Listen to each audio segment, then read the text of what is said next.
It's that time of year again.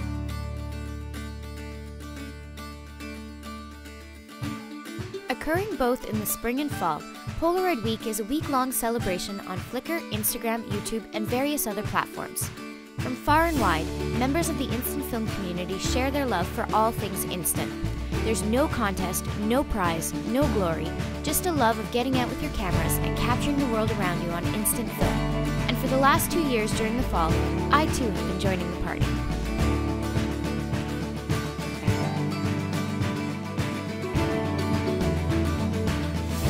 And so this year is no exception. I'm back at it again for Fall Polaroid Week 2020. But first, let's talk about the elephant in the room. This is something that I have been really excited about, and I finally managed to secure one of the very last conversion kits for the RB67 from Rezivot Studios.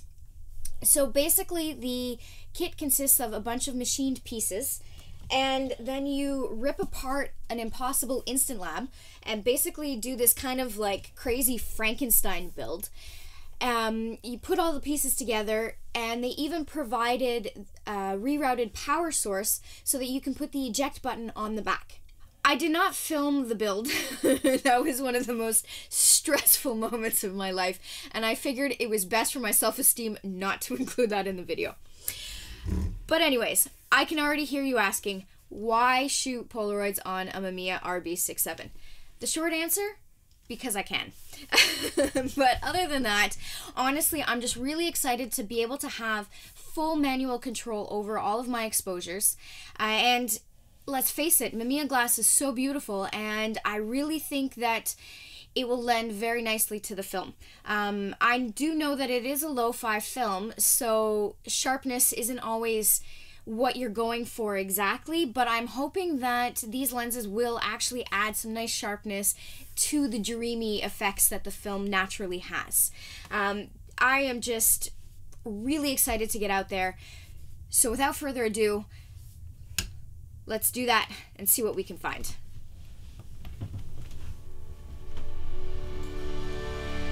Alright, so I'm already set up in front of my first shot. I've got this lovely scene in front of me, this big beautiful tree that seems to keep falling apart every time a windstorm comes through. So I decided to get a shot of it now before it's gone completely.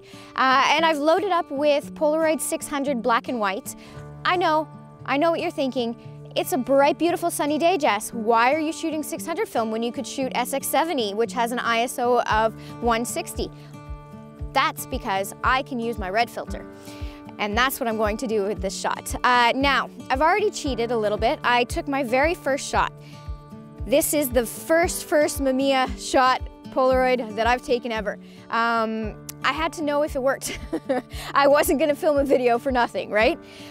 But I am really excited with how this turned out. It is super sharp, which really makes me happy. I do find I overexposed a little bit though. I was trying to compensate the 3 stops for the red filter, and I think with the Polaroid film it went a little too far, so I'm gonna dial that back, and I'm only going to compensate 2 extra stops with the red filter. So I've got my settings at f11, 1/250th of a second, red filter as I said before, and I think we're ready for my second shot. So let's keep our fingers crossed. Here we go. Oh, dark slide. Dark slide. Ah. Oh, it doesn't fit on the other side either. All right. Let's keep our fingers crossed that this actually works out. Taking it right now. Put the dark slide back in. And I've got my handy dandy little screwdriver here because the eject button is very deep.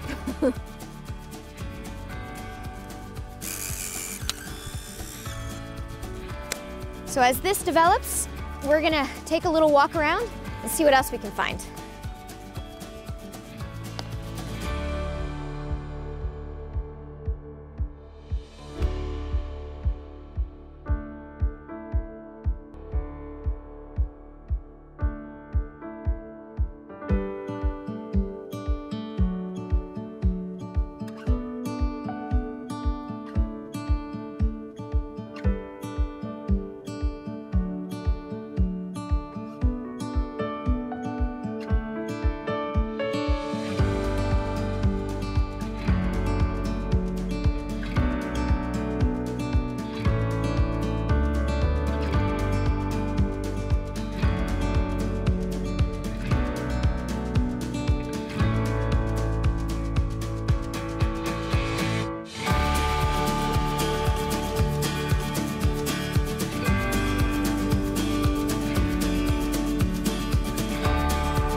So that's the first box done, and I would say it's perfect timing because the sun is just about to go down.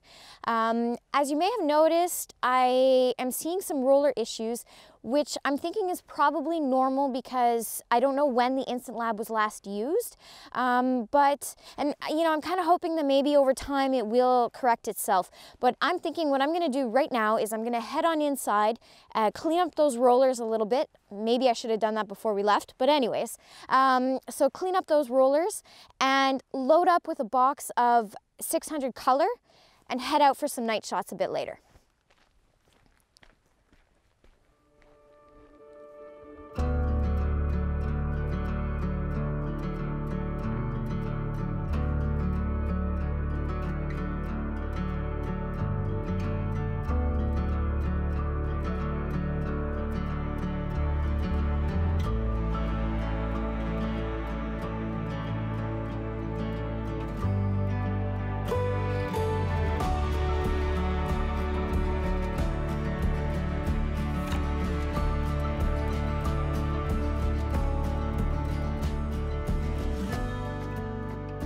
Having spent the last 7 years living in Montreal, finding light has never been an issue. The towering skyscrapers, brightly lit streets, and congested roadways have all at one point or another been spotted through my viewfinder. However, having recently traded in the fast-paced rhythm of city living for a more tranquil rural setting, I found it extremely challenging finding subjects that stood out under the night sky.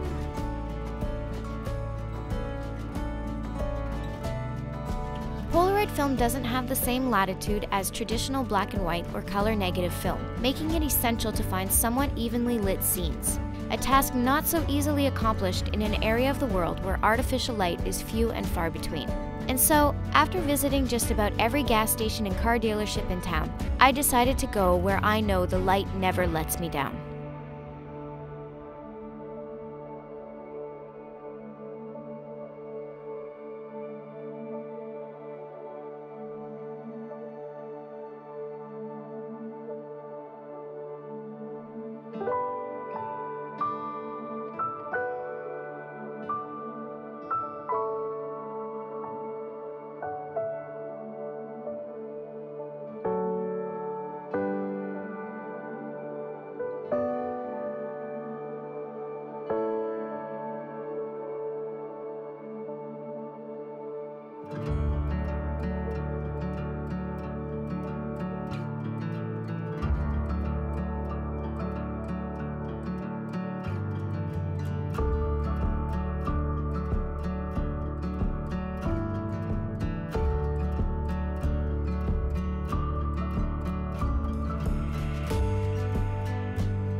And that's a wrap. This was a lot of fun. I really enjoyed using this setup. It was really, really cool to get out there with my Mamiya and shoot some Polaroids. So there is still time for all of you to get out there with your own Polaroid cameras, though. It runs from October 18th to October 23rd. So get out there, get shooting, and then share all of your images with everyone on Instagram and on Flickr. I'll be sharing my favorites from the video on my Instagram page, and I'm going to leave you links to everything down below so that you can go and check everything out on your own as well. But I really hope to see you all out there. It's just so much fun to do these community projects and to know that you're connected in some way with everyone around you, you know, like everyone gets out, shoots at the same time, starts posting at the same time, and it just really makes me feel like I'm connected with people, even when I can't be with them in person these days. But this was so much fun. I'm really grateful to Rezivot Studios for making this Dr. Frankenstein thing here. This was really cool. I really love that people can just kind of look at something, reimagine it, and create something that then we can all get out there and use. It's just really cool. Makes me really happy that people take the time to do this. Anyways, I'm starting to babble on. In case you hadn't noticed, I'm really excited about this. I can't wait to get out there and keep doing some more stuff. But for now, I've got to leave this for tonight. Thank you so much for watching. Hope you enjoyed it as much as I did, and I'll see you next time.